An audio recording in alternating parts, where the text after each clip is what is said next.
Salut à tous et à toutes! Re-bienvenue sur le podcast Tissé Serré, votre animateur Jay Fournier. If you know, you know. Bienvenue si t'es nouveau. Ça rime? C'était pas censé rimer, pour vrai. Je suis pas, pour les gens qui viennent juste d'arriver sur le podcast, je suis pas un genre de poète là, un peu weird. Merci d'être là tout le monde aujourd'hui. Podcast avec Aurélie Rivard. C'était une discussion incroyable, mesdames et messieurs. Ça a été tellement intéressant. Aurélie Rivard, si tu sais pas c'est qui, c'est une athlète paralympique qui a tout fendu. Comme elle a eu tous les trophées, ça n'a aucun sens. Elle a eu des records du monde. Elle est incroyable. Elle a une histoire aussi vraiment intéressante. Dans le fond, elle, son handicap, c'est une main. Elle lui manque une main depuis sa jeunesse. Et la seconde où elle s'est mis la tête dans l'eau, littéralement et figurativement parlant, elle a commencé à avoir énormément de succès, à être plus fière d'elle et avoir confiance. Et c'était une discussion, pour vrai, qui a été des plus intéressantes au podcast. Vous allez capoter. Avant d'aller à l'épisode rapidement, vous le savez pourquoi, j'ai des petites choses à dire. La première, peu importe sur quelle plateforme de balado d'écoute que tu es, laisse un review. C'est vraiment très important de laisser un review parce que quand tu laisses un review, les gens qui vont sur toute plateforme, ils se le font proposer. Hey, veux-tu aller écouter Tissé Serré? Parce qu'il y a beaucoup de gens qui ont dit Hey, what's up, cool. T'sais. Fait que n'hésite pas à laisser des reviews si tu aimes ça. Laisse un like, un partage, parle-en à un ami si tu aimes le podcast, c'est très important. C'est sur YouTube. What up? Merci de laisser un commentaire dans la barre de commentaires ci-bas, ci-dessous. Tout le monde, pour dans un français très parlé, très bon français. Ainsi que les gens sur Patreon, merci énormément de contribuer au podcast à chaque mois pour avoir les podcasts à l'avance, des podcasts, attention, qui sont, ma foi, très le fun, très, très, très cool, très, très, très hip, très hop, que vous avez à l'avance et aussi avec du contenu exclusif qui s'en vient dans les prochains mois. Alors, merci de contribuer. Si jamais tu n'es pas abonné à mon Patreon, c'est pas compliqué. C'est une petite pièce de lousse par mois, un 3, 5 ou 8 $, dépendamment du forfait que tu offres. Va sur Voyons, j'ai de la misère à dire ça. www.patreon.com hashtag Chris. Barre oblique. OK, je recommence ça. Nous autres, on coupe pas ici. Hein? Quand je fais des affaires, on coupe pas. Je recommence direct devant vous. Et savez pourquoi? C'est pour vous montrer que moi aussi, je suis humain. Que je suis normal. Chris, que je suis vraiment très normal, je te dirais. Alors, on recommence. www.patreon.com barre oblique Tissé Serré podcast, clique là-dessus, abonne-toi. Si jamais tu veux aussi envoyer un courriel pour peu importe, jaser ou offrir tes services de commanditaire, va sur Tissé Serré podcast à commercial@gmail.com. Sans plus attendre, mesdames et messieurs, je vous laisse à l'épisode de la semaine avec Aurélie Rivard.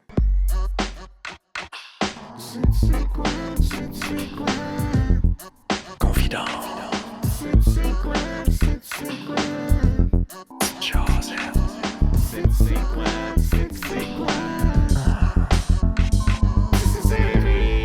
Ouais. Mais on a la même personnalité. Ouais. Mêmes intérêts. On peut communiquer très sans mots. Là, OK, vous connaissez, là. Puis on comprend la situation. Donc c'est simple. Là, c'est pas besoin de se justifier ni de s'expliquer. C'est un privilège. J'avoue que plus jeune, par contre. Puis je sais pas si vous autres, c'était comme ça, mais tu sais, moi, j'avais des amis qui étaient jumeaux. Antoine, Bruno, en passant, si vous écoutez, salut. Mais eux autres, leurs parents achetaient tout le temps les mêmes affaires, mais mettons de 2 couleurs. Ah, avec, nous aussi. Vous autres aussi, c'était ça. Ah, ouais. Pourquoi, mettons, c'était une affaire? C'est-tu parce qu'il y a des deals comme de vêtements? Non, je pense que c'est plus une mère qui trippe à habiller des enfants pareil. Là. Nous, on avait la jupe mauve, la jupe rouge, le chandail bleu, le chandail rouge. Vous aviez votre couleur, là? Ben, on switchait même. OK. Pour être sûr qu'il n'y ait pas un pattern. Là, la semaine d'après, c'était l'autre. OK. Puis, même chose, dans l'auto, c'était les jours pairs, moi, je pouvais m'asseoir en avant, mettons, à 10-11 ans. Les jours impairs, c'était ma soeur. C'était très... Impossible. Vous faisiez ça pour vrai? Ouais. Mais en même temps, sinon, c'était sujet à chicane ridicule. Clair. On se pognait pour des niaiseries. Encore aujourd'hui, mais moins pire. Là. Fait que tout était divisé. Là, puis... Aïe, aïe. Ouais. Fait que là, vous êtes juste deux. Vous n'avez pas d'autres siblings? Non, pas d'autres siblings. Pourquoi parce j'ai que... dit siblings? Mes parents voulaient plus, mais ça a été complexe. Moi, je suis arrivée... j'avais un handicap qu'elle ne savait pas. Là. Il ne l'avait pas vu à l'échographie dans ces années-là. Puis ma soeur qui était très malade, donc même ma mère qui était très malade. Donc ma mère s'est dit, bon, ça va être assez. Puis on va s'investir dans les deux. Puis je pense à payer, là, tu sais. Ça fait... je pense que c'est assez payant. Ouais. Peut-être ta soeur, elle fait-tu du sport aussi? On en a fait ensemble en grandissant constamment. Okay. Jusqu'à peut-être l'université ou jusqu'à temps qu'elle gradue l'université. Là, elle est plus dans le travail, là, dans la carrière. Moi, je suis plus restée dans la carrière, mais sportive. Ouais, ça me fait rire que tu dises ça. Elle est plus dans la carrière. J'étais comme, mais je vais t'avouer que t'as une bonne carrière, toi aussi, là, mais ouais, mais ça fait pas longtemps que je dis ça, parce qu'avant, c'était juste, moi, je m'entraîne, là, je fais la natation, c'est tout, là. Puis quand est-ce que tu t'es dit, attends un peu, là, c'est une carrière, ce que je fais, là? Quand, j'ai commencé à vivre de ça. OK, quand t'as commencé à faire de l'argent. Là, c'est du travail, là. Même les à côté, avant, c'était comme des expériences, là, c'est du travail, tu sais. OK. Ouais. Ça me fait... Je vais rentrer dans le sujet tout de suite. Parce que je me suis dit, ça va être intéressant si... tu sais, j'ai dit... mettons que je te dise toutes les médailles que tu as eues. J'étais comme, hey, ça va être le fun. Tu sais, je vais pouvoir dire ça aux gens qui écoutent le podcast. Puis là, j'ai vu qu'il y en avait au moins 1000, mettons. Puis que ça, c'est ma page. J'en ai imprimé. Et ça, c'est à l'international, tout le monde. Il n'y a pas tout là-dedans. Là. Ça fait une page... Là, il y a un autre début de page. Pour les gens qui écoutent à l'audio, on parle d'une page complète. Fait que là, j'étais comme, je peux pas dire à Aurélie, hey, voici ce qu'elle a fait. T'as gagné tellement d'affaires, ça n'a même pas de sens. J'ai une question pour toi. Vas-y. T'es-tu humaine, toi? T'es-tu normal? Oui, très, très, très humaine. Mais tu vois, même, t'en parles, puis on dirait que c'est une autre vie. On dirait que c'est comme...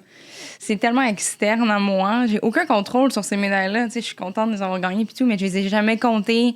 Puis, ce qui est spécial avec un sport comme la natation, c'est qu'on a plusieurs épreuves de disponibles dans une compétition. Donc, contrairement à un tournoi de tennis où, tu sais, t'as un but, puis tu te rends la dernière journée, c'est ta médaille ou ton trophée. Mais moi, je gagne une médaille, mais il me reste 8 jours de compétition. OK, on passe à autre chose. On remet ça dans le passé. Donc, je me suis jamais assis regarder ma médaille puis être comme wow.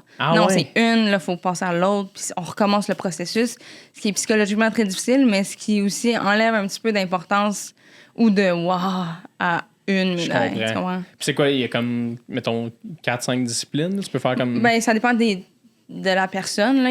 T'as des intérêts, des talents, des forces, puis moi, j'en ai fait beaucoup. Moi, j'en faisais peut-être 6-7 par compé. OK, quand même, là. Là, je suis vieille, fait que je rentre à 4.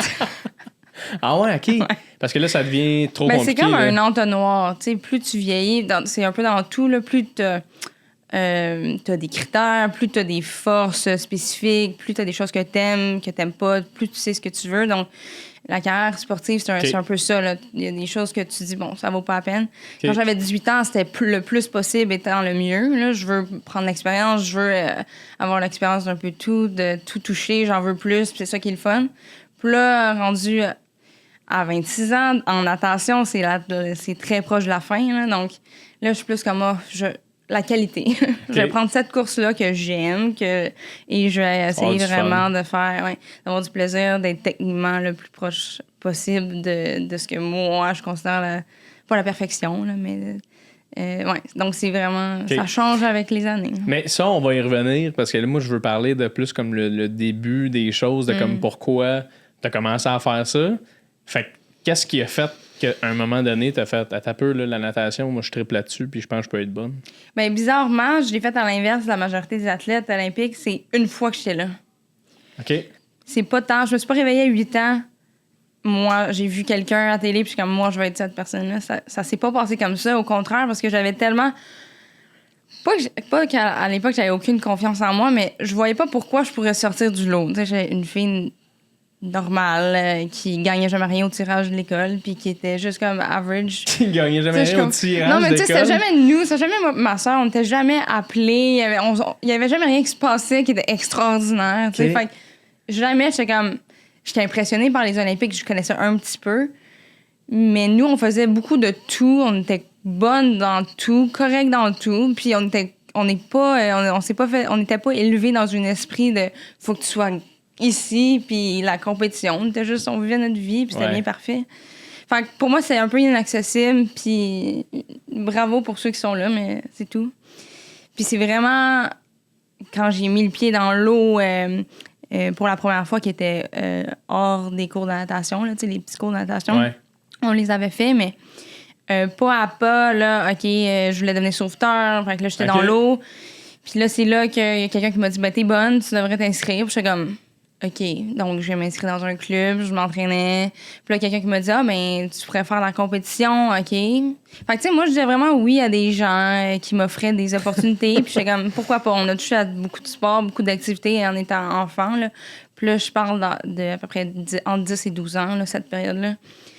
Puis, et c'est ça, fait que je disais oui, ben là, tu connais-tu les Paralympiques? Je savais même pas c'était quoi. J'ai fait, ben oui, je peux essayer, j'ai rien à perdre. Puis ça a tellement augmenté, puis tellement vite que je me suis retrouvée sur l'équipe nationale à 13 ans. Mais sans vraiment que je réalise. Tu sais, c'est pas moi qui étais comme. Ouais. Ben, surtout à 13 ans, tu sais, on est tellement jeunes que naïvement, t'es comme, cool, je suis sur une équipe, mais moi, j'étais comme. Premièrement, les gens qui me disaient que j'avais un talent ou un potentiel, je les croyais pas. J'étais comme, tu me dis ça pour être gentil, puis parfait, j'accueille le commentaire, mais je vais te suivre. Mais tu sais, moi, là, dans ma tête, j'étais pas comme, oh, peut-être. Non, tu sais, j'étais comme, on va l'essayer, mais veux pas. Oui, c'était le fun, là, mais je réalisais pas ce qui se passait. Jusqu'à temps que je me pointe, je pense.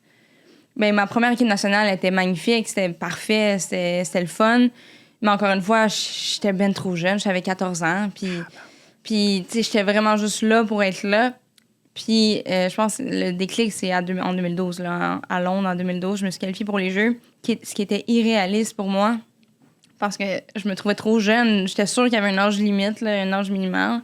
C'est en 2012. 2012, j'avais 16 ans. 16? Je venais juste d'avoir 16 ans. Puis c'est en revenant, je suis comme, wow, non seulement là, ça, c'était malade. Là. Ça, je veux non seulement être je veux pas être un personnage dans cette expérience-là. Je veux être celle qui monte sur le podium. Je veux voir c'est quoi. J'ai tellement aimé le feeling. Tu voulais pas être une figurante là-dedans. Non, je voulais pas être une fille dans l'équipe. Tu sais, je voulais... même entre 2010 et 2012, ça a pas été 100% facile, mais je m'étais fixé un objectif de me rendre à Londres. Et j'ai adoré le processus de me fixer un objectif, de travailler très fort puis d'accomplir quelque chose. Je suis comme, wow, c'était comme la première fois que ça m'arrivait. Puis là, ça commence. Okay. Là, j'en veux plus. Donc, c'est en revenant que là, j'ai commencé à vraiment... Parce que pendant très longtemps, je me considérais comme une nageuse et non une athlète. OK. Quand j'étais jeune, là, adolescente, pour moi, je méritais pas le titre d'athlète à cause de ça. Je me trouvais un peu imposteur.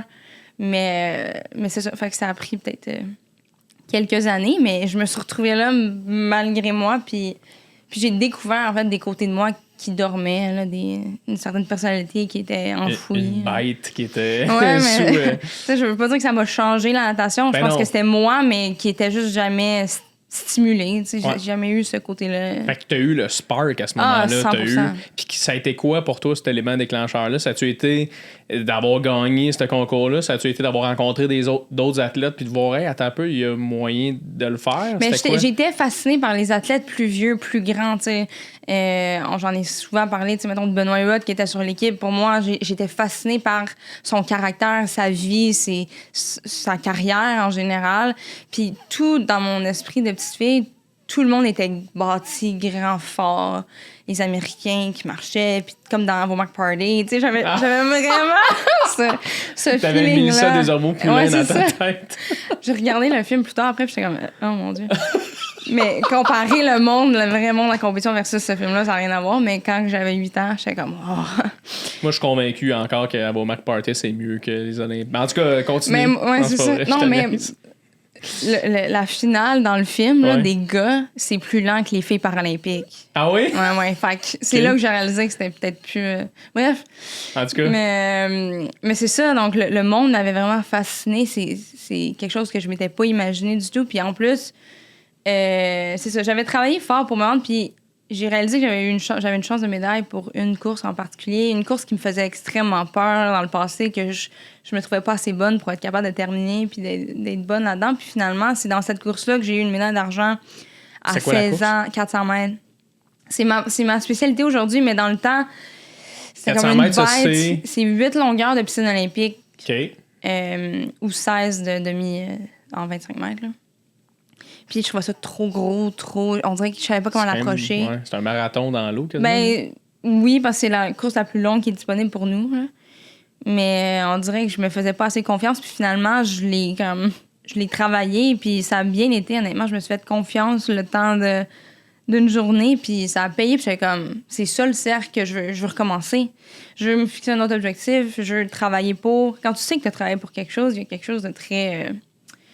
glorifiant après. Oui, puis moi, je suis fière parce que je savais par où j'étais passée, qu'est-ce que j'avais fait, qu'est-ce que j'avais changé dans ma routine pour être capable de me rendre là. Puis c'était très mineur encore, là, mais j'ai aimé ça. C'était comme une mini-drogue, un mini-rush quand j'ai touché le mur puis que wow, tout avait fonctionné. Ouais. Là, je veux répéter puis je veux vraiment tout mettre de mon bord pour voir, puis c'est ça. Puis qu'est-ce que ça prend, comme tu dis, je le sais, qu'est-ce que ça a pris, le sacrifice que j'ai dû faire, c'était quoi ces changements-là au day-to-day pour arriver là?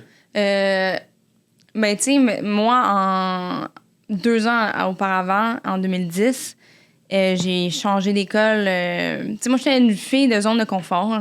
Tu sais, j'ai mes amis, ma petite vie, c'était bien correct. Ma soeur jumelle, que j'avais jamais quittée auparavant. Puis j'ai changé pour aller en sport-études dans une nouvelle école. Au Canada ou t'étais ailleurs?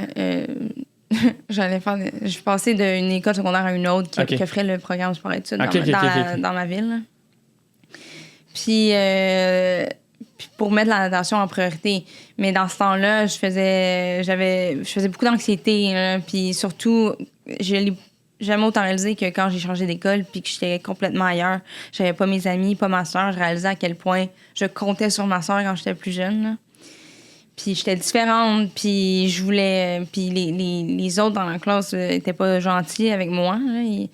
J'ai eu de l'intimidation, j'étais rejetée aussi. T'sais, c'était vraiment une année difficile, mais que je voulais d'ailleurs quitter à tous les jours. Là. Je voulais retourner à mon ancienne école. OK, avec la nouvelle école, les gens étaient pas cool. Non, ouais, c'était vraiment de la merde. Fait que non seulement t'avais le défi de te séparer de tout ce que tu connaissais, mais en plus de ça... Mais surtout que, tu sais, c'est un peu comme se jeter... pas se jeter, mais commencer l'humour. Tu te jettes un peu dans la gueule du loup parce que tu le sais pas si ça peut marcher. Mais c'est la même affaire pour moi en 14 ans. J'étais comme...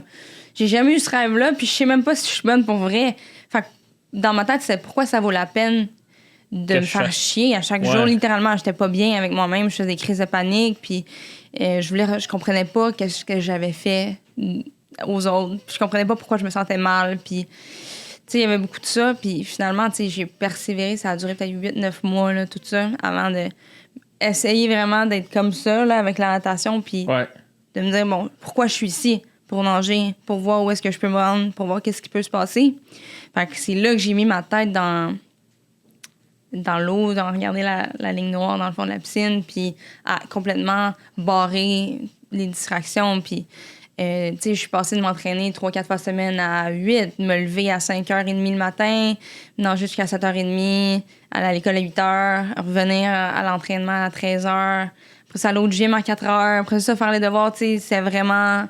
c'était calculé, ouais, puis c'était pas aller voir mes amis le vendredi soir parce que je nageais le samedi matin, puis... tu sais, à 15 ans, 14 ans, c'est un peu ça que tu peux faire, là. Fait que c'était un petit peu une manière pour toi de... Non seulement tu avais besoin de faire tout ça pour devenir meilleur, mais en même temps, ça te mettait les esprits comme clairs par rapport à... Tu sais, ça t'enlevait toutes les espèces de bourdonnement de l'extérieur. Ouais, mais j'avais quelque chose au bout du tunnel. Tu sais, j'avais comme quelque chose à m'accrocher. Donc, moi, c'est là-dessus que je m'accrochais pour vraiment ignorer le quotidien qui s'est amélioré, soit dit en passant, après, en 2011, 2012, ça s'est amélioré, là. Moi avec moi-même, moi avec les autres aussi. Mais je me disais, tu sais, ça a été comme ça ma première motivation, c'est je veux prouver à ces gens-là que je suis pas juste la fille qui manque une main dans le fond de la classe. Tu sais, parce que c'était tous des sportifs, on était en sport-études. je veux prouver que j'étais capable de faire quelque chose d'aussi bien qu'eux et même meilleur. Ouais. C'était ça mon premier... ce qui m'a allumé en premier. J'étais une fille, encore aujourd'hui, mais pire, dans ce temps-là, très, très, très orgueilleuse. J'étais comme, c'est pas vrai que je vais être comme la petite dans le fond de la classe. Puis c'est ça qui m'a allumé. Puis en même temps, je voulais prouver à moi-même, est-ce que je suis capable de faire ça? Puis par la suite, une fois que je me suis rendue à Londres, une fois que j'ai gagné une médaille, là, j'étais rendue cool à l'école. Ouais. Ça, c'est une autre affaire. Mais après ça, j'étais comme, OK, là, c'est pour moi. T'sais, moi, je vais où je peux me rendre. J'ai 4 ans, là, j'ai pas 2 ans. J'ai 4 ans, je vais aller à Rio. Puis je veux gagner. Là. Fait que là, j'étais plus en mode, qu'est-ce que je fais pour moi pour me rendre à ce niveau-là. Tu parles de quand tu as gagné, que les gens t'ont vu d'un regard différent. Ça n'a pas de sens. En fait, c'est comme ça dans tellement de métiers. Puis tu sais, en humour particulièrement, j'en parle parce que je suis humoriste, mais je veux dire, la seconde où tu réussis moindrement, ou que les gens ils voient que tu réussis, parce que des fois, tu peux réussir à ta façon. Tu sais, la réussite, c'est super large, là, c'est super propre à soi, mais quand les gens ils voient que tu as réussi quelque chose, ils te voient d'un regard différent, puis c'est tellement gossant parce que t'es comme, je suis la même personne. Mais ça peut aller dans les deux sens, puis c'est sûr que c'est la même chose dans ton milieu, mais soit qu'il y a des gens qui vont soudainement te parler puis font semblant qu'ils t'ont jamais rencontré. Là, soudainement, t'es dans la gang, t'es cool quand tu touches un petit peu au succès. Ou l'inverse. Il y a un malaise. Moi, j'ai gagné des amis à la maison, puis j'en ai perdu dans le milieu du sport quand j'ai commencé à avoir du succès. Ah ouais? Parce que là, je veux pas... Je sais pas pourquoi il y a un malaise alentour du succès puis alentour de... Tu sais, moi, il fallait que je le cache pour être dans un... Avec certaines personnes en particulier, là. Fallait pas qu'on en parle, sinon il y avait un malaise, le monde te snappait tout de suite. Il y avait une jalousie? Il y en a, il y a tout le temps... Oui, c'est sûr qu'il y a une jalousie, là. Mais à un point à faire... Puis ça, c'est pas tout le monde, mais certaines personnes, j'ai perdu des amis. Ça a comme trié les gens avec qui s'entendaient bien avec moi pour vrai, puis qu'il y avait pas de... Mais c'est ça, j'allais dire, en même temps, ça te fait un tri parce que automatique. Tu veux pas ces gens-là dans ta vie. Non. Si après du succès... faut pas que t'en parles. Oui. Mais ça, c'est con, mais avant que je m'embarque là-dedans en 2009, quand mes parents m'ont accompagné au début là-dedans, quand j'avais 13 ans, puis c'est ça qui s'était fait dire par le staff, c'était comme une personne qui leur avait dit elle va perdre des amis si elle est bonne. Ah ouais. Puis c'est comme une des premières choses qu'on a dit à mes parents.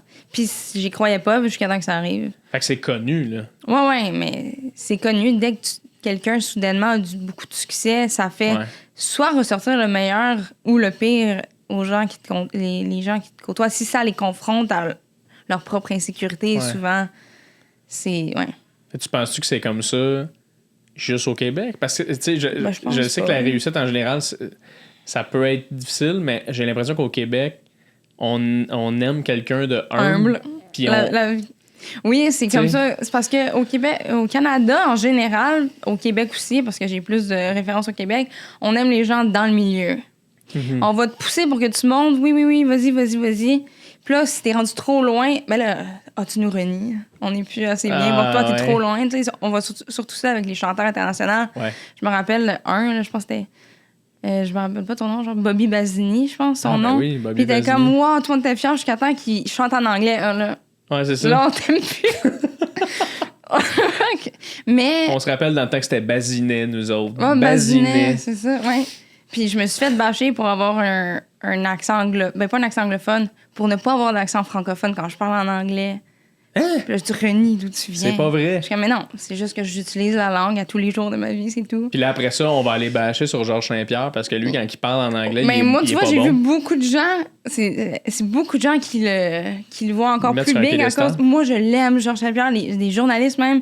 C'est comme Georges Saint-Pierre, là, c'est un petit gars d'ici, là. Il parle en anglais, puis il a le plus gros accent québécois, puis il est fier d'où il vient. Mais ça n'a aucun rapport. C'est peut-être vrai, là, mais je suis pas moins fière d'être québécoise. Au contraire, je suis tellement fière d'être québécoise, surtout en représentant le Canada. Ben oui. Mais une langue ne te définit pas. Absolument pas. Ouais, au contraire, je veux dire...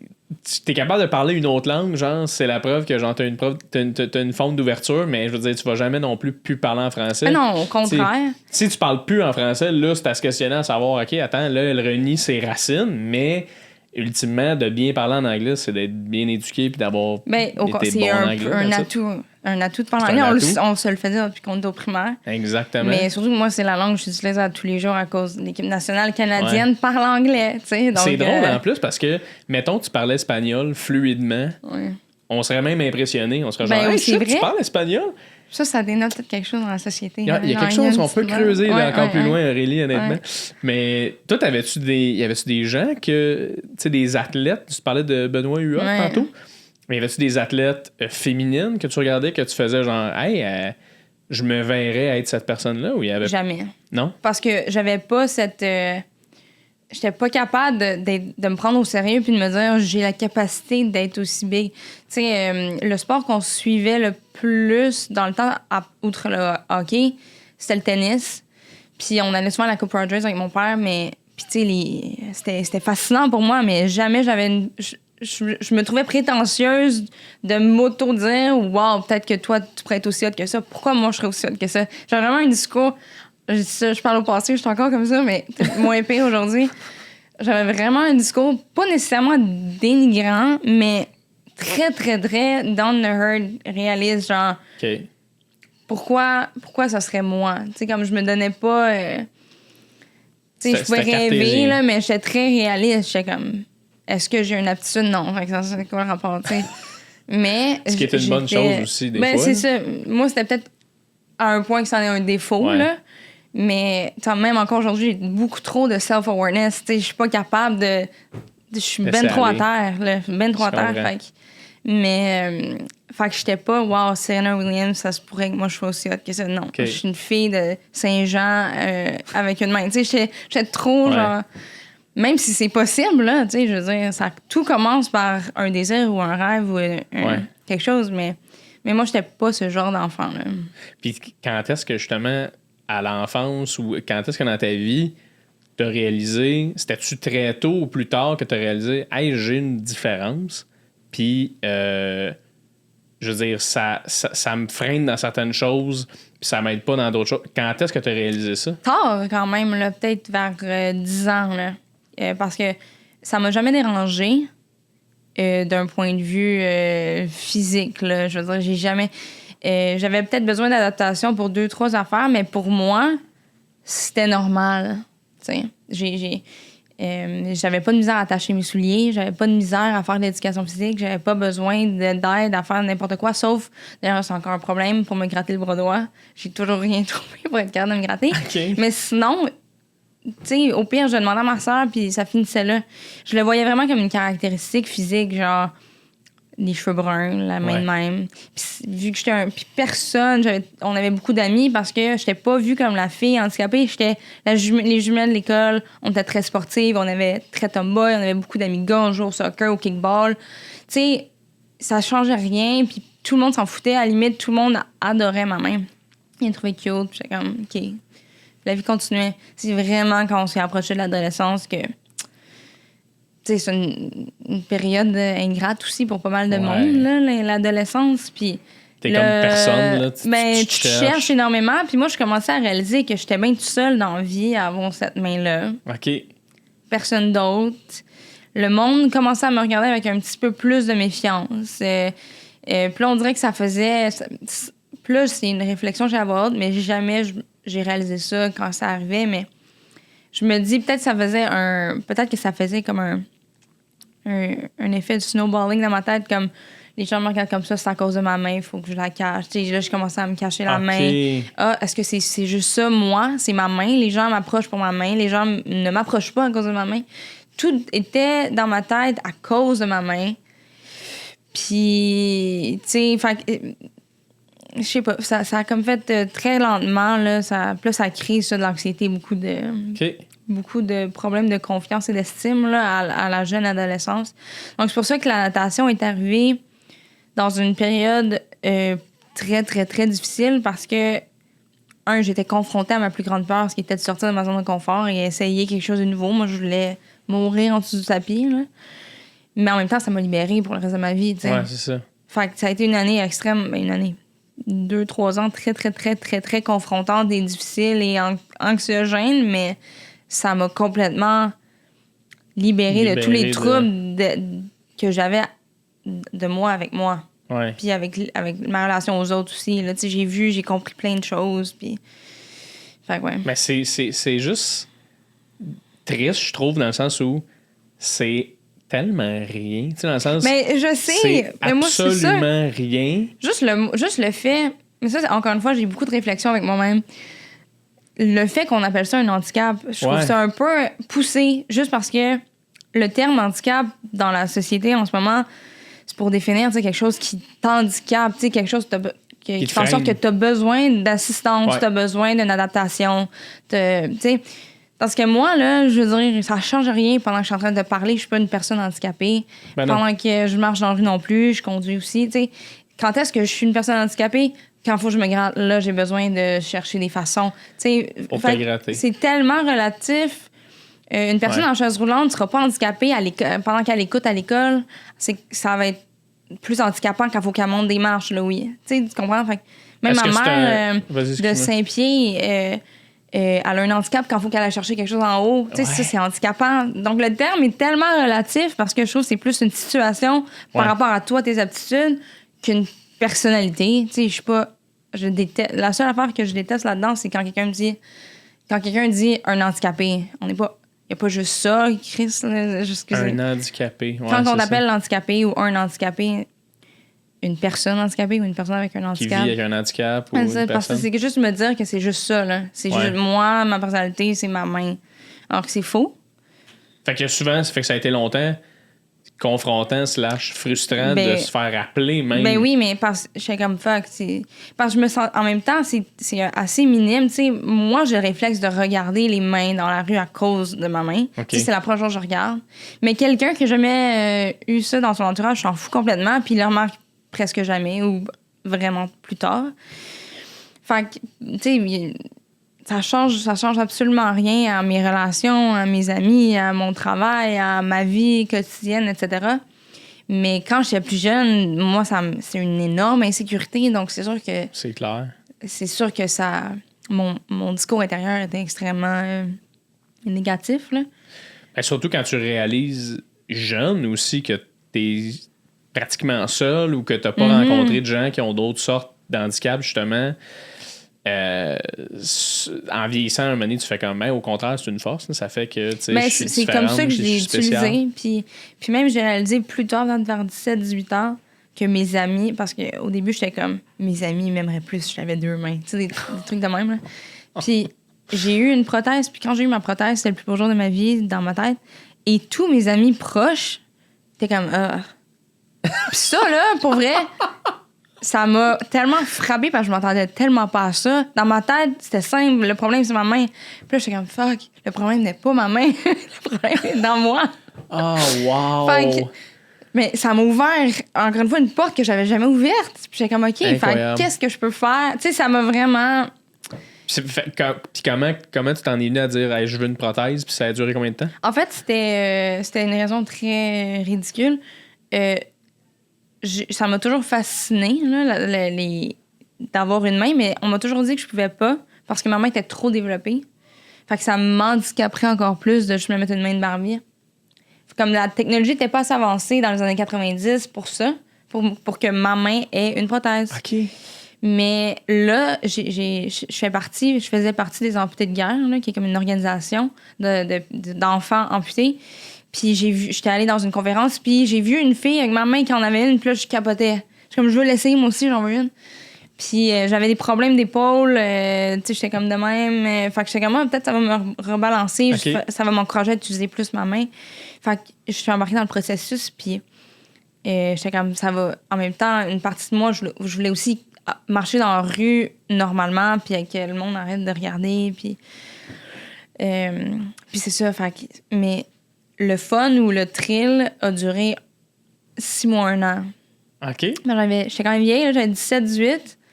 Puis, au contraire, ça me gossait énormément de tout le temps devoir mettre ma main. T'sais. Je conduisais, puis là, ma main se pognait. Fait que j'étais... Non. C'est comme... Excuse, je ris, mais... Mais non, c'est drôle, là. Fait que là, quand fuck, puis non, Parce qu'il a fallu que tu réapprennes à avoir une main. Oui, parce que puis mon cerveau. Ouais. Moi, là, la normalité, c'est ça.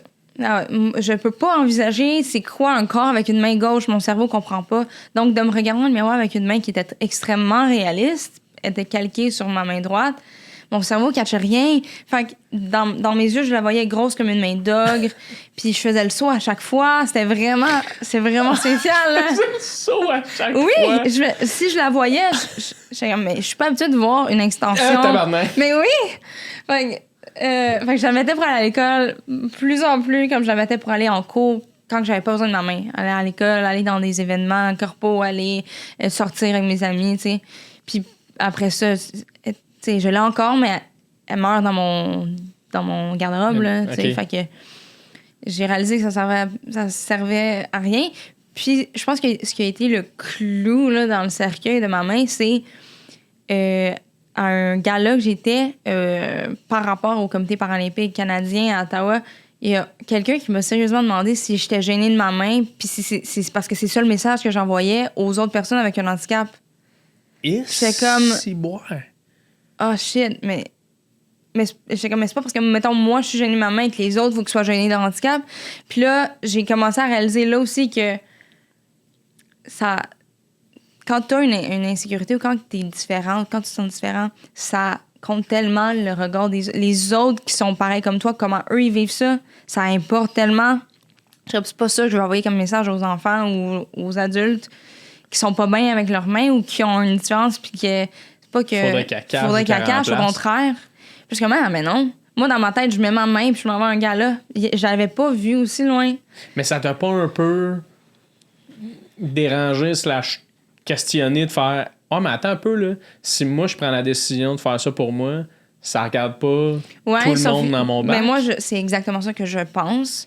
Sauf que c'est inévitable que, surtout dans des galas de comité paralympique canadien, le monde va venir me voir, vont me regarder, vont se poser des questions.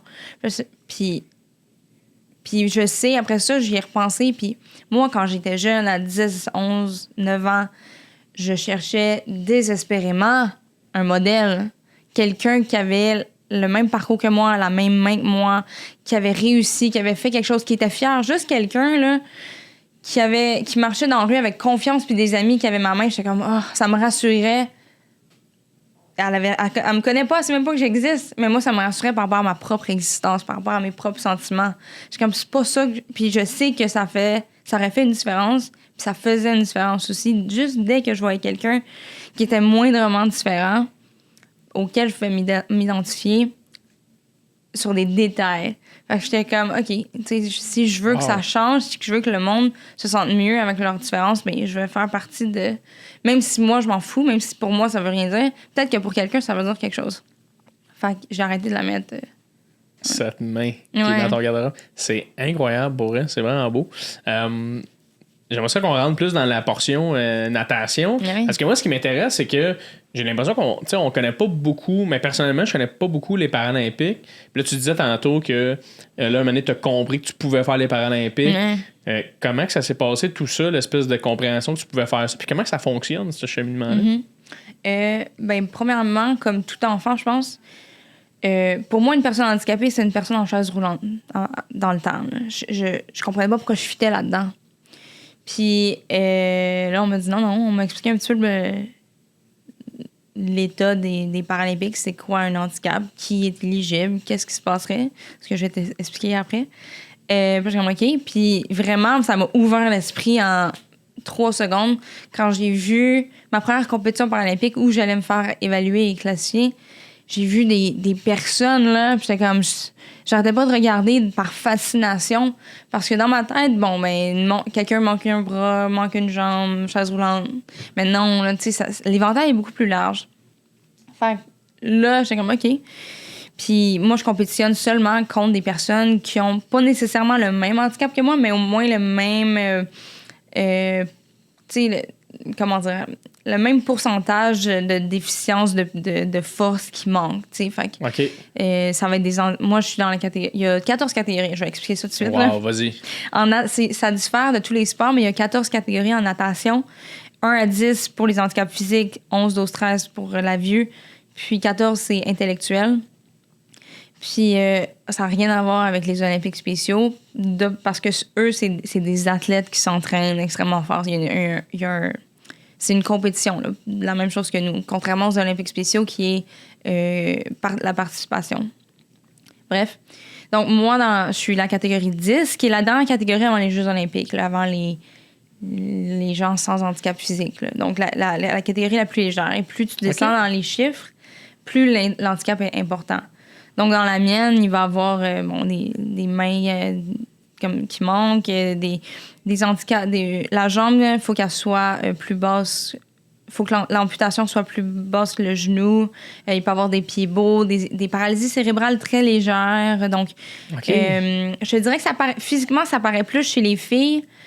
Les gars, faut que tu regardes longtemps pour voir qu'il y a un handicap. Mais c'est drôle parce que justement, j'ai regardé tes compétitions tantôt, puis je me demandais, puis là, j'essayais de voir, voyons, tu sais, comme, je voyais rien, comme, je trouvais. Fait que c'est pour ça que j'étais curieux à savoir qu'est-ce qui détermine tout ça. Mais c'est ça, si tu trouves que tu vois rien dans les filles, les gars, c'est des gars de 6 pieds 5, bâtis, puis ils ont, mettons, un pied beau, mais ils sont tellement bâtis, ça paraît pas. C'est quoi un pied beau? C'est une malformation musculaire du pied. Souvent, à la naissance, le pied est complètement à l'envers. Donc, il y a une masse musculaire qui est manquante. Il n'y a pas de flexibilité dans la cheville. Le pied est plus petit. Donc c'est quand même très léger. Ça paraît pas au quotidien, mais dans l'eau, ça fait une petite différence. Comme moi, d'ailleurs. Donc, c'est ça. Puis, moi, honnêtement, en 2009, quand ça a commencé, à la limite, j'avais les yeux fermés, puis j'allais là où le monde me disait. Donc, OK, il faut que tu te fasses classifier à telle compétition, aux provinciaux après ça, aux nationaux après ça, international. Donc, j'allais là où on me disait d'aller. Puis, après ça, si t'es bon, si tu te qualifies, t'es sur l'équipe nationale. Ouais. Puis, est-tu arrivé des affaires? Puis, tu sais, je suis vraiment curieux, là. Puis, tu me dis si j'aurais, gars, ça, je n'en parlerai pas, mais, tu sais, est-tu arrivé des affaires de comme, hey, attends, cette personne-là n'est pas autant désavantagée que nous, tu sais. Oui? C'est que ça! Tu veux-tu nous en parler? Mais c'est un vrai problème. C'est le dopage paralympique. C'est de faker un handicap ou d'empirer un handicap. Et il y a de la corruption, là. Ça n'a aucun sens. Fred, il est en arrière. Ça n'a pas de sens. Mais c'est une mafia du paralympique. Un fléau, une vraie... Parce que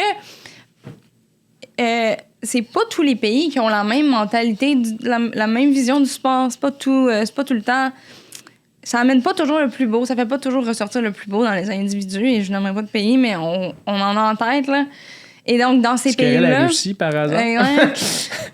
Mettons, on va dans l'Est, là. Non seulement ils ont un petit peu moins de rigidité au niveau de la moralité, là, mais en plus, une médaille paralympique peut changer une vie.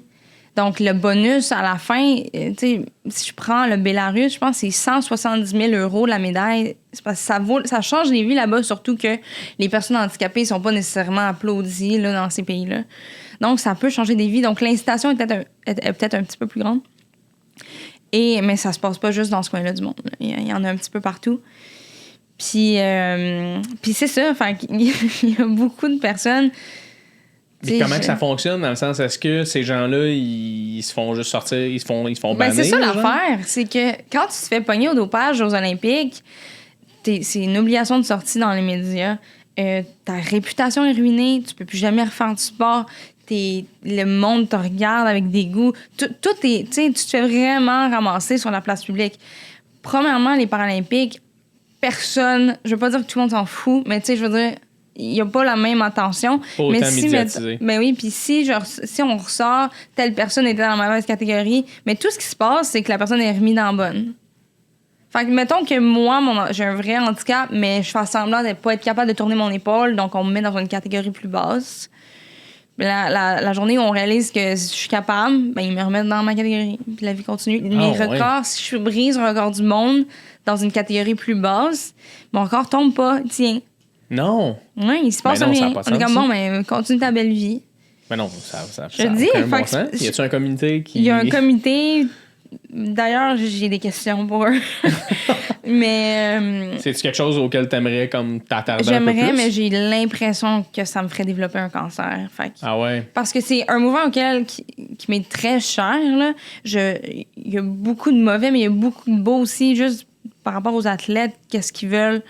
Je sais c'est quoi, là, s'entraîner comme un débile pour obtenir quelque chose. Puis quelqu'un qui triche, puis en une seconde, c'est parti. Ben, c'est clair. Tu sais, il y a beaucoup de... Donc, j'aimerais ça. J'ai des questions. J'ai des... Tu sais, je connais pas tout, donc j'aurais pas la prétention de dire c'est de même, faut que tu changes ça. Mais je sais qu'il y a beaucoup de politique, il y a beaucoup d'argent, il y a beaucoup de... Tu sais, il y a des choses qui semblent tellement évidentes pour nous, mais pour eux, plus c'est compliqué, plus c'est bon, tu sais. Fait que... mais non, c'est ça. Puis même le processus de classification, ça se fait seulement dans des compétitions qu'on s'en fout, donc des Coupes du Monde. Mais mettons, fait que le monde qui triche, là, qui veut absolument se ralentir, ben ils s'en foutent de pas avoir de médaille dans une Coupe du Monde. Donc, tu sais, il n'y a aucune conséquence. Tandis que si tu perds une médaille, mettons, tu fais une classification au championnat du monde, puis que tu perds un titre de champion du monde parce que tu essaies de te ralentir, tu essaies d'être plus handicapé, mais là, ça commence à te déranger. Moi, je veux pas perdre de titre juste parce que j'essaie de... Tu sais, fait que, il y aurait des solutions, selon moi, mais encore une fois, il y a des choses qu'on sait pas. Moi, je pense que, pour vrai, tu sais, par la moralité des choses, de faker un handicap pour avoir une victoire ou la gloire ou l'or, ça rime, c'est cool, mais pour vrai, tu devrais te faire bannir. Là. Tu devrais ne plus jamais de ta vie. Ce qui est plate là-dedans, par contre, c'est que ça vient jamais de l'athlète. Qu'est-ce que ça veut dire, ça vient pas de l'athlète? C'est les cravates en haut. Non. Mais oui. On voit ça des jeunes de 14, 15, 16 ans. C'est impossible. C'est pas eux qui se sont dit, tiens, comment je pourrais être plus handicapé aujourd'hui? C'est pas eux qui disent ça. Fait que c'est des jeunes. Là. Mais c'est des jeunes, puis c'est surtout des jeunes, puis tout ça est contrôlé par les fédérations sportives. Donc, c'est pas nécessairement la fédération, mais la personne. C'est pas son idée. C'est pas moi qui va décider. Tiens, je vais aller battre des gens qui sont moins forts que moi. C'est très, très rare, là. Puis, parce que ce qui a fait exploser ce scandale-là, c'est en 2017, une Britannique, elle est sortie dans les médias en Angleterre, pays qui d'ailleurs est le leader mondial là, pour les Paralympiques. Il y a beaucoup d'attention, beaucoup plus qu'ici et ailleurs. Et donc, elle est sortie dans les médias et elle a remis sa médaille publiquement, elle l'a enlevée, puis elle a remis sa médaille de Londres 2012 parce qu'elle dit j'ai faké un handicap et on m'a encouragée à le faire. Et je suis pas bien. Je suis pas capable de dormir la nuit. Puis elle s'est littéralement fait forcer de le faire. Oui, elle s'est fait encourager à dire, là, fatigue-toi. Tu sais, comme, bref, elle s'est fait vraiment encourager à compétitionner en trichant. Et elle était pas bien avec ça. Donc, en 2017, elle est sortie dans les médias, elle a remis sa médaille. Et ça l'a fait les manchettes, mais ça a eu l'effet d'une bombe dans le milieu. Et à partir de ce moment-là, le Comité international paralympique a fait beaucoup de réformes, a forcé tout le monde à se faire reclasser, a mis du monde dehors, mais en même temps, il y a beaucoup de faire, puis je comprends les difficultés et les défis de tout ça, là. C'est énormément d'athlètes. Mais c'est ça un peu qui a comme fait remonter à la surface le problème. On l'avait vu aussi à Rio. Hein. Donc, c'est vraiment pas réglé. Mais oui, c'est la forme de dopage. Il y a des cas de dopage de drogue, mais beaucoup moins que ça. Là, beaucoup moins. Fait que ça, dans le fond, c'est ça. Le terme dopage, dans le fond, c'est une sorte de dopage, mais c'est pas mais nous, entre nous, on appelle ça le dopage paralympique, mais c'est pas un vrai... Je suis pas sûre que c'est un vrai terme. Pas comme Lance Armstrong, c'est-tu? Non, Lance Armstrong, non. C'est drôle, tu parlais de records. T'en as battu un record ou plusieurs, même, je me trompe pas? Plusieurs.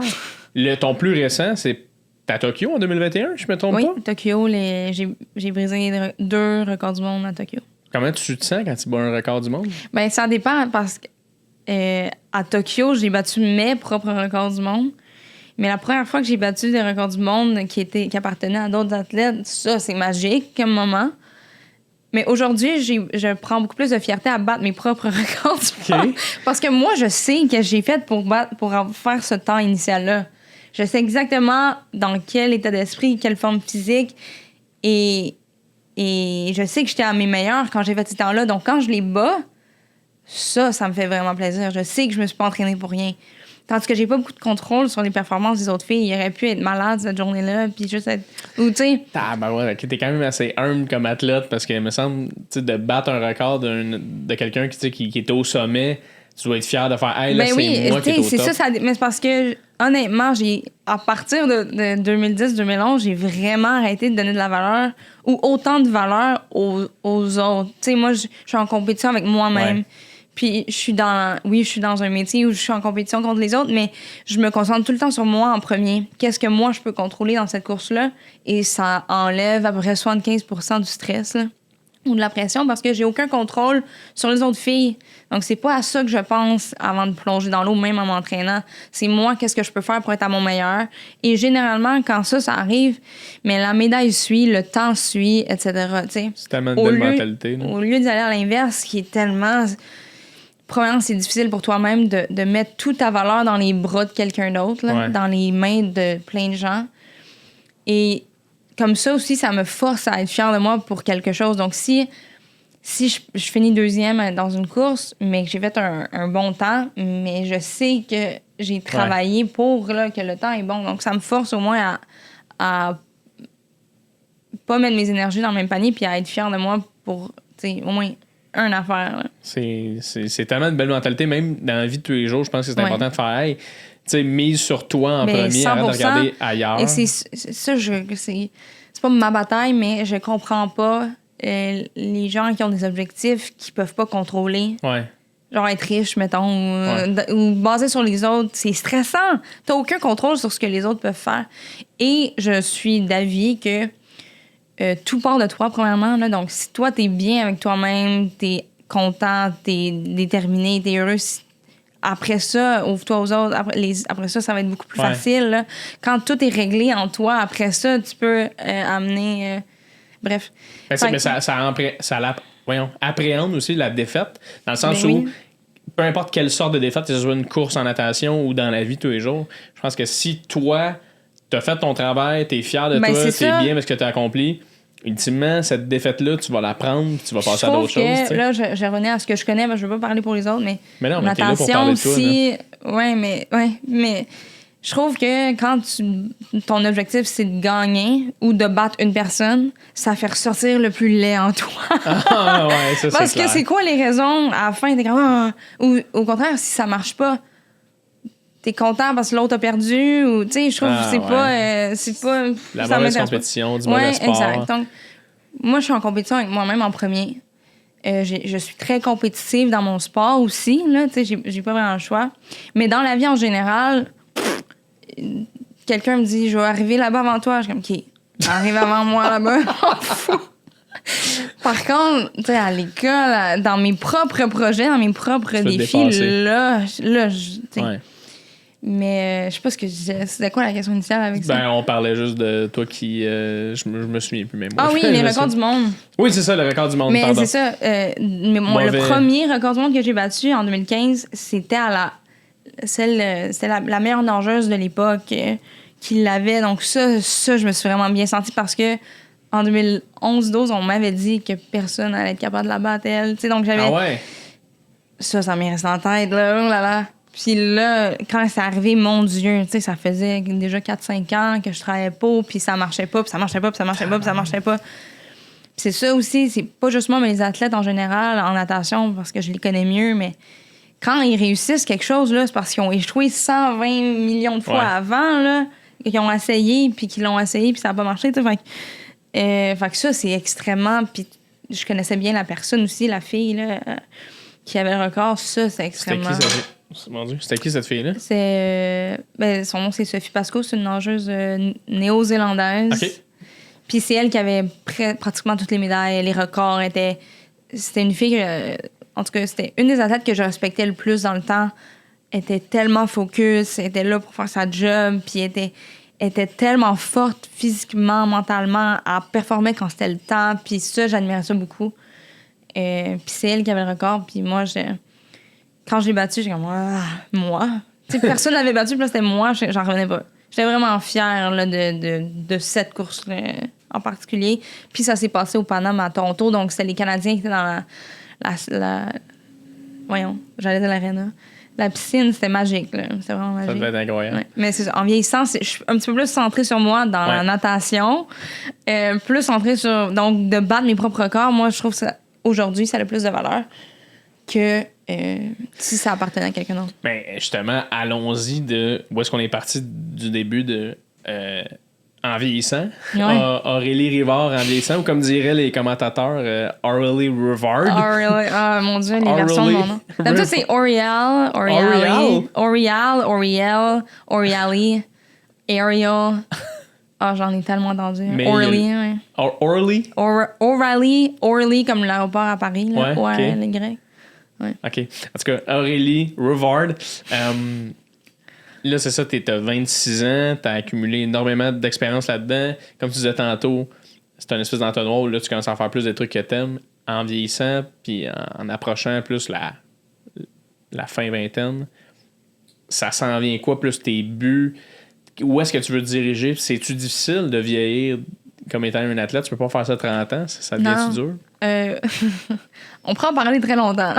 Il reste 15 minutes, mais on va profiter de ce 15-là à 100%. Il y a beaucoup de choses qui m'angoissent aujourd'hui que je pensais pas du tout quand j'étais plus jeune. C'est sûr. Parce que surtout, mon Dieu, je sais pas comment ça va sortir, mais surtout quand moi, selon moi, j'ai pas mal accompli tout ce que je voulais accomplir dans le sport. J'ai été au plus haut niveau.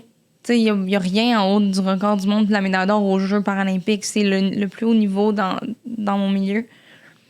Donc, là, encore une fois, c'est une vision extrêmement pessimiste, mais si je répète pas l'exploit, je redescends automatiquement. Okay.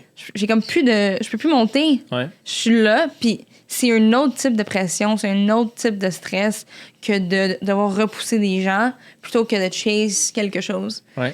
Puis c'est quelque chose qui m'angoisse énormément parce que c'est pas le même genre de motivation. Même à la limite, ça me motive pas comme quand j'avais 18 ans puis je voulais aller plus haut, tu sais.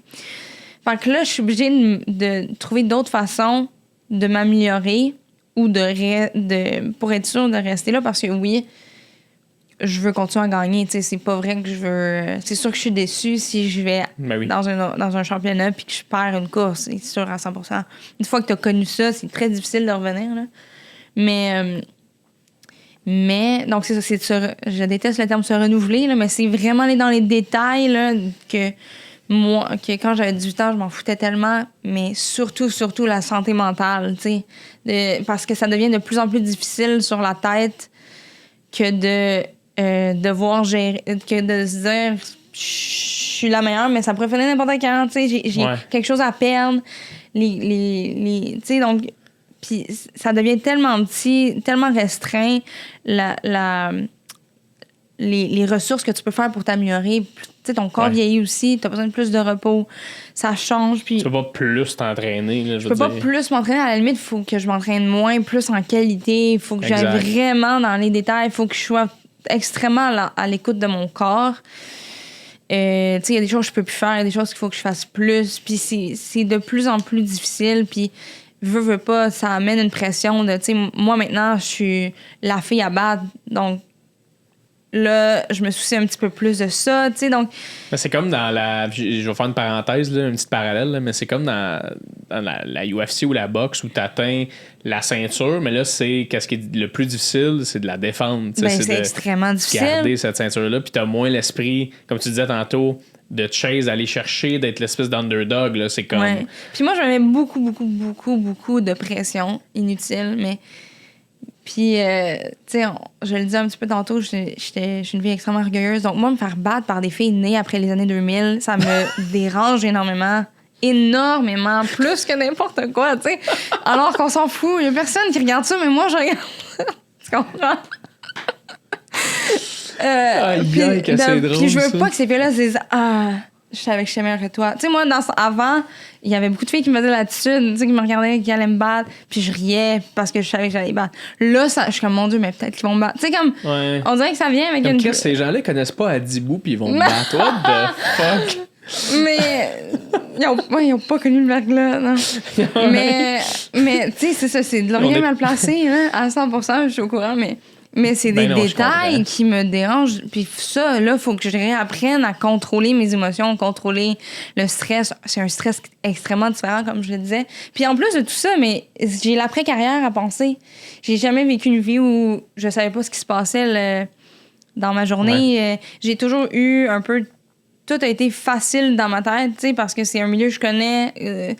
Je connais tout le monde. Tu peux pas vraiment me surprendre dans une piscine ou dans le milieu de la natation. C'est très difficile, en tout cas. Puis là, toujours, du jour au lendemain, ben, on me parachute dans une vie normale. J'ai pas appris les mêmes choses. Tu sais, j'ai jamais... Ma soeur, elle me disait que j'avais jamais... Je connais pas la vraie vie tant que j'ai pas été à travers un processus d'entrevue pour une job. De devoir se vendre. Tu sais, moi, j'ai jamais eu besoin de me vendre. Le monde savait déjà. Tu sais, puis je déteste me vendre, ça m'angoisse. Je suis comme, voyons, en tout cas. Mais ça dépend quand même. Tu sais, dans le sens, elle a raison, ta sœur. Non, je sais, mais c'est parce qu'on est tellement orgueilleuse, puis on déteste se vendre, puis se mettre dans un spotlight parce qu'on juge. On est vraiment trop groundé, mais ce que j'allais dire, c'est juste, tu sais, je pense qu'elle a raison dans un sens que, tu sais, ça va être juste différent from now on, dans le sens, c'est normal. Mais tu sais, je pense quand même que là, à l'âge que t'as pas encore fini, puis où est-ce que tu vas aller, ça va être connexe à ce que tu 100%, fais. Puis, je veux dire, 100%. T'auras plus à faire... Je vais pas recommencer, parce que il y a beaucoup de gens qui mettent dans la tête l'image de on recommence à zéro à 30 ans.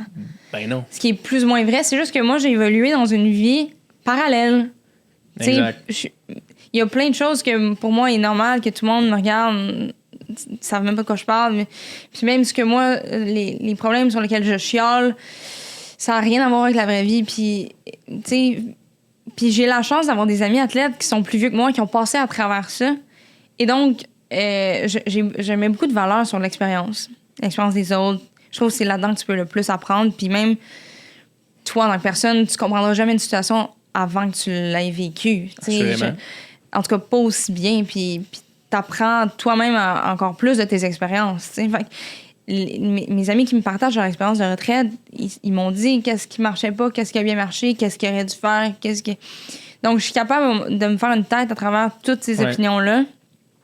Et j'essaie vraiment de pas arrêter ma carrière et d'avoir un ravin. Fait que j'essaie vraiment de garder de plus en plus, là, depuis Tokyo, en fait, de garder toutes les portes ouvertes. Je mets plus d'efforts à l'école, chose qui a toujours été secondaire. Mais, tu sais, j'ai jamais négligé l'école, mais ça a toujours été pas ma priorité. Là, t'es à l'école présentement? Oui. OK. Fait que j'essaie, parce que je veux pas finir puis avoir rien. Me dire, mais non, c'est clair. Qui suis-je? Qu'est-ce que je fais? T'sais. Qu'est-ce qu'on va me donner? Ben, c'est quoi? Donc, j'essaie vraiment d'avoir des expériences. Oui, puis de vivre des expériences qui n'ont rien à voir avec un deck de piscine. Ouais. Tu sais, parce qu'à un moment donné, c'est beau, là, mais je veux voir d'autres choses. Je veux voir, comme on dit, ça ne durera pas toute ma vie. Là. Mais non, puis le chlore, à un moment donné... c'est ça, sentir le chlore 100% du temps. Un casse de bain, ça va faire, là. Ouais, j'ai commencé à avoir des trous dans mes cheveux, justement. Hey, parle-moi-en. Je mets tout le temps une casquette parce que moi, tu vois, mes cheveux commencent à... En tout cas, je vais le montrer. Hein, et voilà. Je commence à avoir un énorme en dessous, j'ai ici. Un trou ici. Fait... Mais moi aussi, c'est ça, j'ai mis des cases de bain, là. Ça a été ça. Mais... je trouve que ça fait une genre de belle boucle dans le sens où, tu sais, il a fallu que tu sortes de ta zone de confort dans ta vie pour... Puis là, j'ai tellement l'air d'un psychologue, là, mais je fais une espèce d'allusion, mais il a fallu que tu sortes de ta zone de confort pour aller vers l'avant dans ta vie, puis c'est ce qui t'a sorti un peu de genre... de ta tête. Puis là, c'est un peu la même chose de... Les trucs comme se rafferment, puis il faut que tu ressortes de ta zone de confort pour avancer encore une fois. Ça va être comme une deuxième... Oui, exact. C'est un peu la même chose. Je vais devoir ressortir de ma zone de confort, perdre mes points de repère, en trouver des nouveaux. Exact. Mais là, j'ai un petit peu plus de vision. Là. J'ai vécu beaucoup de choses, j'ai vu beaucoup de choses, je connais beaucoup de gens. J'essaie vraiment de rester ouverte aussi, puis c'est sûr que je me repitche un petit peu dans le vide après. Mais, tu sais, j'essaie de voir ça d'un point de vue plus excitant qu'angoissant. Puis c'est ça, on verra. Hein, mais... Honnêtement, je te souhaite que le meilleur. Puis je suis convaincu que ça va vraiment bien aller pour de vrai. T'es une fille brillante. Je suis convaincu que ça va bien aller. Merci tellement pour la discussion. C'était vraiment, vraiment le fun. c'est ça. Tout le monde, allez suivre Aurélie Rivard partout. Si vous pouvez être sur Instagram. Puis, tu m'écris sur Instagram. Oui, on s'est vu. C'est vrai, j'ai écrit sur Instagram. Je suis pas. J'ai Twitter, Instagram, Facebook. Là. Je suis pas très. T'es pas TikTok. Ça, c'est plus jeune, je pense. C'est plus jeune ou quand t'es un artiste, faut que tu capitalises là-dessus. mais bref, peu importe. Mais merci pour la belle discussion pour lui. Merci, ça m'a plaisir. Merci de m'avoir invité.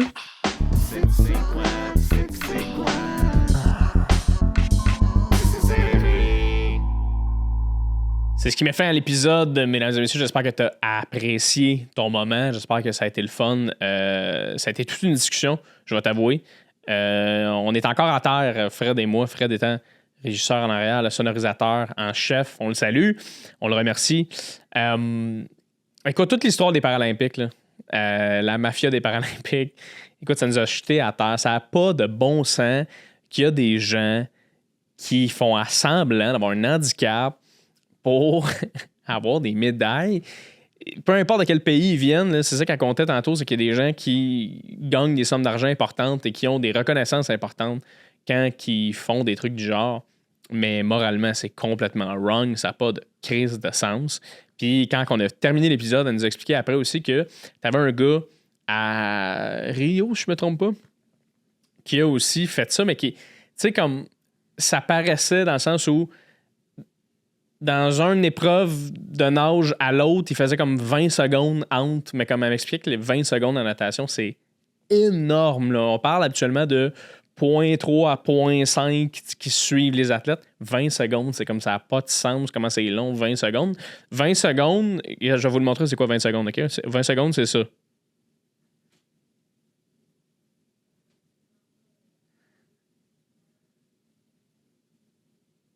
Ça, c'est 10 secondes. Mais là-dessus, 20 secondes, comment c'est fucking long. Déjà là, t'étais là dans ta tête, tu te disais c'est impossible qu'il fait 20 secondes de silence dans mon oreille. Oui, mais c'était 10. Comprends-tu qu'est-ce que je veux dire? Fait que ça n'a juste pas de sens. Mais c'est vraiment cool d'avoir des gens en vieillissant qu'on rencontre comme ça qui ont on a eu beaucoup dans le podcast antérieurement. Là, on a eu des gens qui n'avaient pas de modèle, tu sais.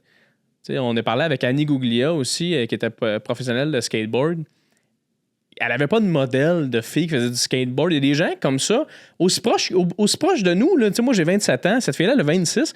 Qu'est-ce qu'il a fallu qu'elle défonce des portes, cette fille-là, par elle-même, parce qu'elle n'avait pas ce modèle-là. Puis c'est le fun qu'en vieillissant, il y a des jeunes filles qui vont pouvoir regarder ça, ou des jeunes garçons avec un handicap qui vont regarder cette personne-là, cette Québécoise-là, qui a tout arraché aux Jeux olympiques, faire « Hey, je pourrais quand même être un athlète dans ma vie, moi, tu sais. » Fait que c'est vraiment inspirant, puis je suis vraiment choyé d'avoir ces gens-là sur le podcast. Fait que j'espère que tu as passé une belle semaine. J'espère que ça a bien commencé ta semaine, tout le monde. Puis si jamais tu es sur Patreon, ben lâche pas, man. Tu sais, ces gens-là sont tout le temps en avance sur tout le monde.